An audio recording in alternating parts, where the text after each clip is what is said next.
Has someone you love started showing subtle but concerning changes in their eating habits over the past year? These small shifts around meal times might actually be signaling something far more significant than you realize. Many people assume that a decline in old age happens suddenly, almost without warning. But the truth is, the body often sends quiet signals for months, sometimes even a year, before life reaches its final stage. The problem is, most people miss these signs because they seem so small at first. A lost appetite, a refusal of a favorite dish, a new aversion to certain textures. It's only later, looking back, that families realize the clues were there all along. But by then, it often feels too late to truly prepare, too late to make those last moments count. These aren't dramatic events, but rather gentle shifts in how the body interacts with food and nourishment. They might be things you've noticed but brushed off as just aging, or changes that seem minor but actually signal a deeper, gradual decline in the body's essential systems. Recognizing these early signals gives you a precious opportunity. It allows you to provide better, more tailored care, to cherish meaningful moments, and most importantly, to ensure that your loved one's final stage of life is filled with comfort, dignity, and peace. It's about being present and prepared. In this video, we're going to talk about 4 key signs that often appear a year before an elderly person passes away, specifically focusing on their relationship with food and eating. Some of these might be things you've observed, but perhaps dismissed as minor. Others might be changes that seem small but actually signal the body's gradual preparation for its final transition. Stay with us until the end, because understanding these 4 signs can empower you to prepare emotionally and practically for what's ahead. When you understand what's happening, you won't be caught off guard. You'll be able to make the most of the time you have left, ensuring comfort, dignity, and peace for those you love. Now, let's get started. With number 1. When food suddenly tastes wrong. One of the earliest and most telling signs that a person may be approaching the final year of their life can be a profound, unsettling change in how they perceive food. It's not just a matter of disliking a particular dish, it's as if their entire palate has shifted or the joy of eating has simply vanished. You might notice your loved one describing once favorite meals as tasting bland, metallic, or even off. This fundamental shift often leads to a decreased desire to eat, as the very act of consuming food loses its former pleasure. Many families might dismiss this as simple pickiness or a natural part of getting older. And while it's true that taste buds and olfactory receptors do naturally diminish with age, this particular change is often more rapid and profound. It signals a deeper physiological process. As the body begins to wind down, the nerve pathways that send taste and smell information to the brain can become less efficient, fundamentally altering how food is perceived. Circulation to these delicate sensory organs can also weaken. Furthermore, certain medications, often taken by older adults, can compound these issues, leaving food with an unpleasant aftertaste or no taste at all. This isn't a choice, it's a biological shift. Imagine your most cherished meal.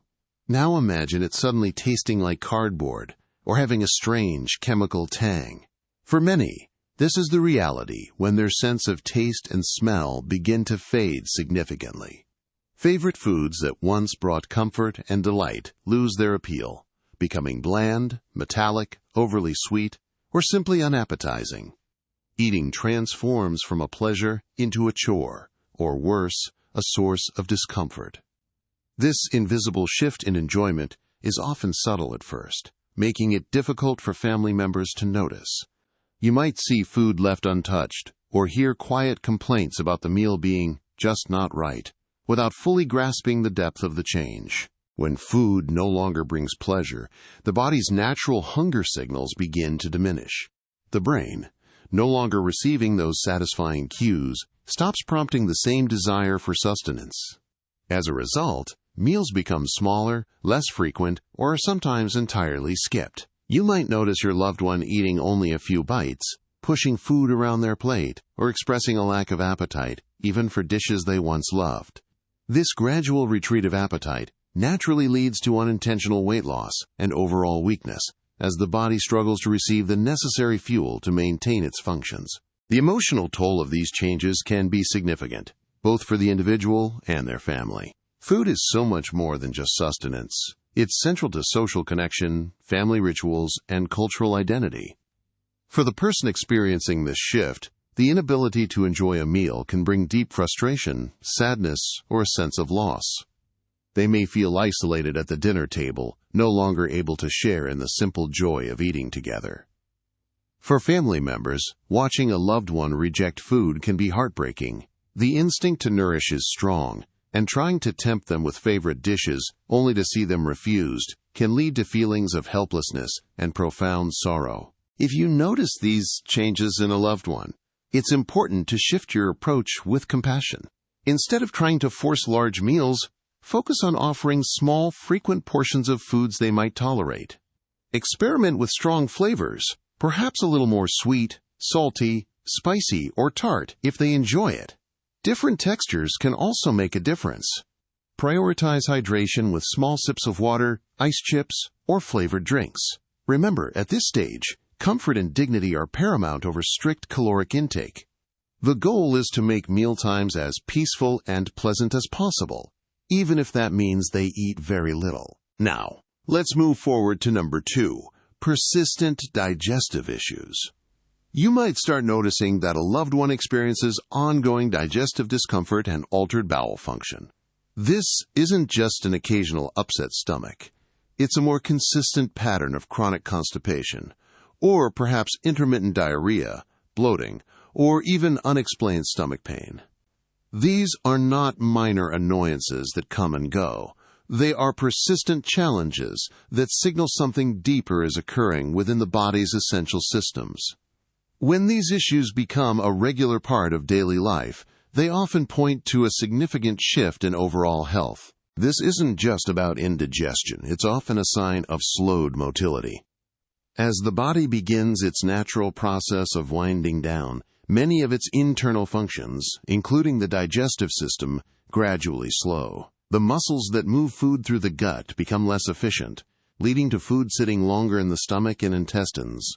Furthermore, the production of digestive enzymes, crucial for breaking down food, may decrease, making it harder for the body to process meals effectively.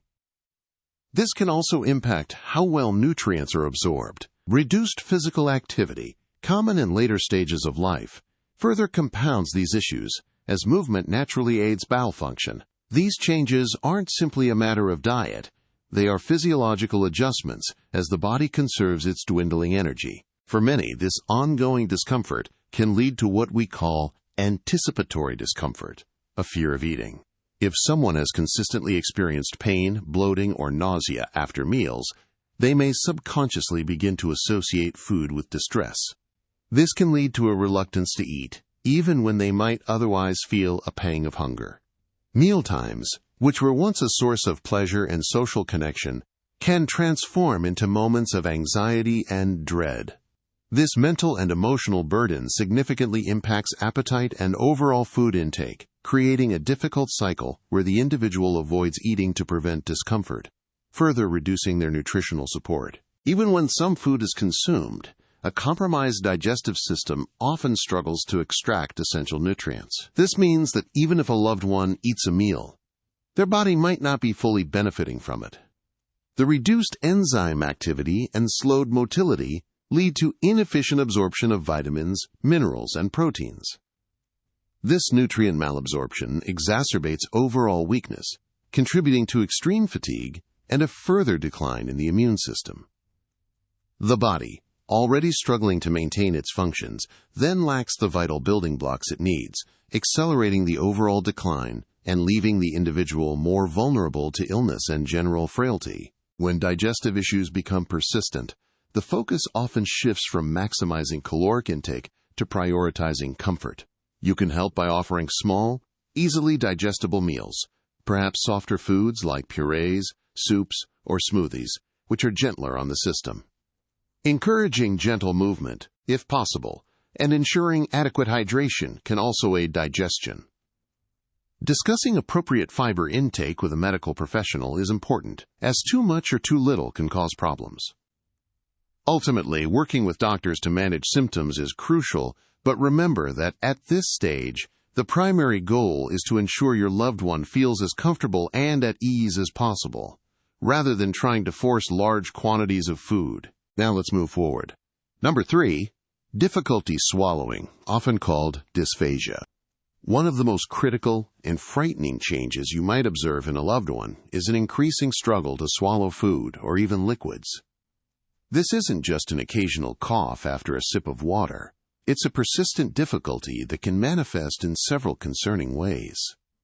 You might notice them coughing or choking frequently during meals, their voice sounding gurgly after eating, or them complaining that food feels stuck in their throat. This is a significant and dangerous shift, far beyond simply being a picky eater, and it demands your careful attention. This struggle isn't a deliberate act. It's a physical deterioration of the body's intricate swallowing mechanism. Think about the complex choreography involved in swallowing. Dozens of muscles in your throat and esophagus must work in perfect coordination. As the body approaches its final stages, these muscles can weaken significantly. The reflexes that once automatically protected the airway become slower and less effective. This can be exacerbated by neurological changes that affect nerve pathways, or even previous events like a stroke, which can impair the brain's ability to orchestrate the swallowing process.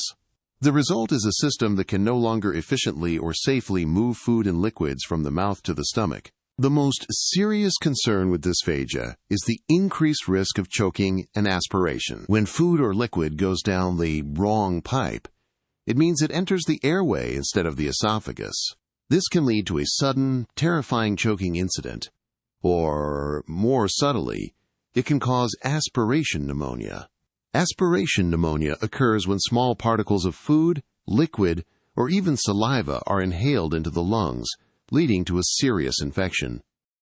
This is a common and often life-threatening complication for individuals with swallowing difficulties.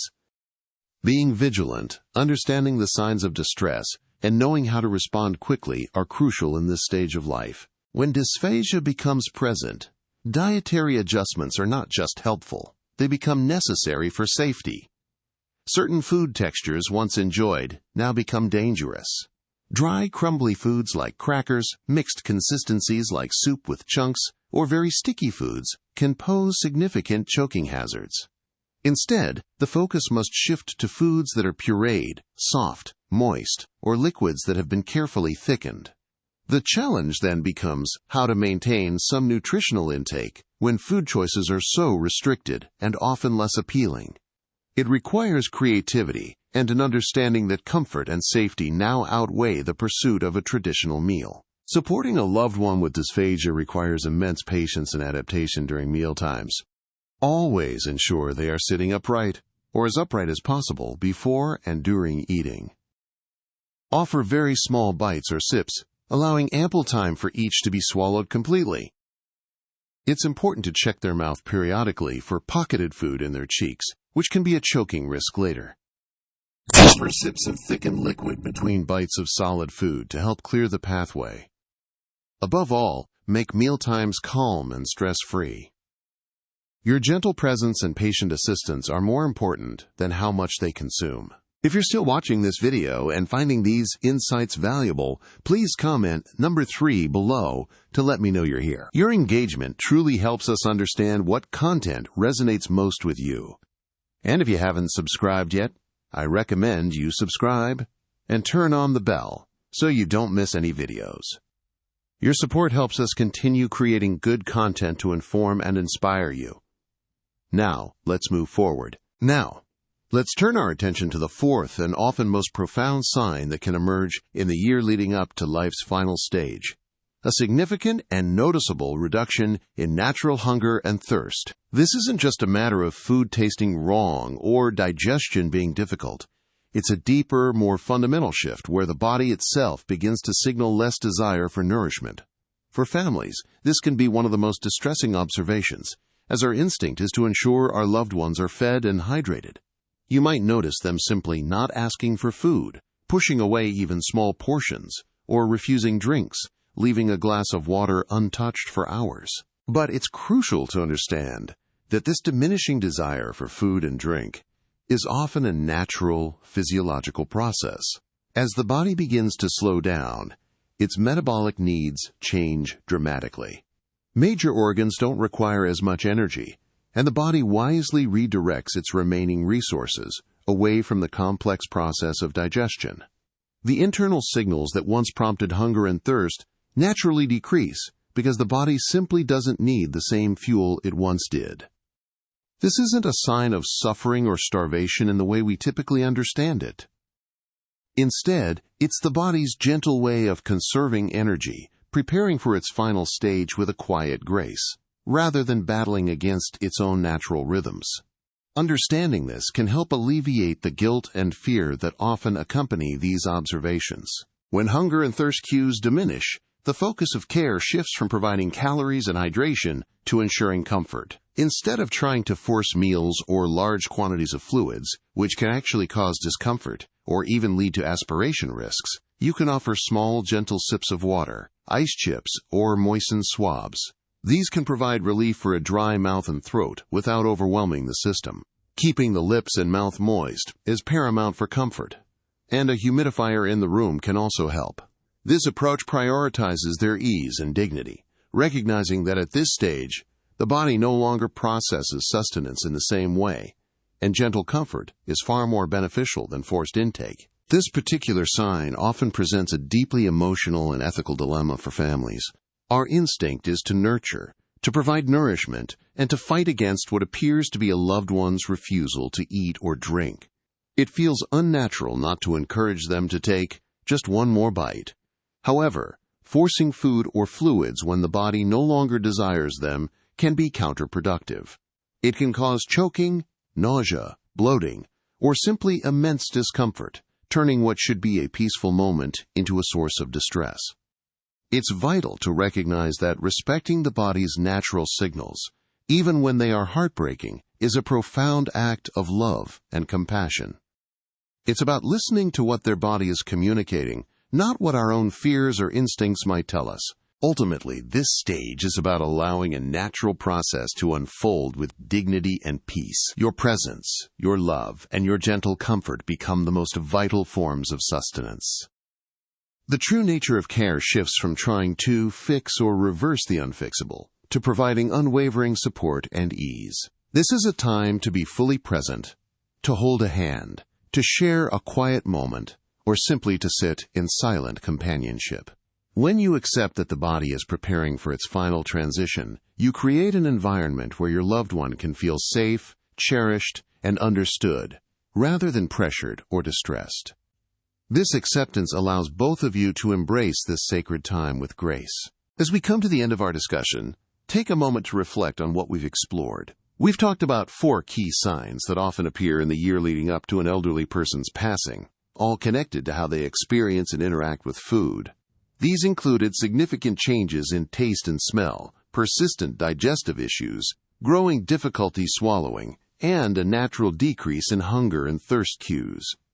These signs may not all happen at once, and they might seem small or easily dismissed at first. But when you start noticing them, it's a quiet, important message that the body is preparing for its final transition. For many families, these changes can be difficult to accept. It's natural to want to fight against them, to encourage a loved one to eat more or push through discomfort. But sometimes, the best thing we can do is listen to what their body is telling us.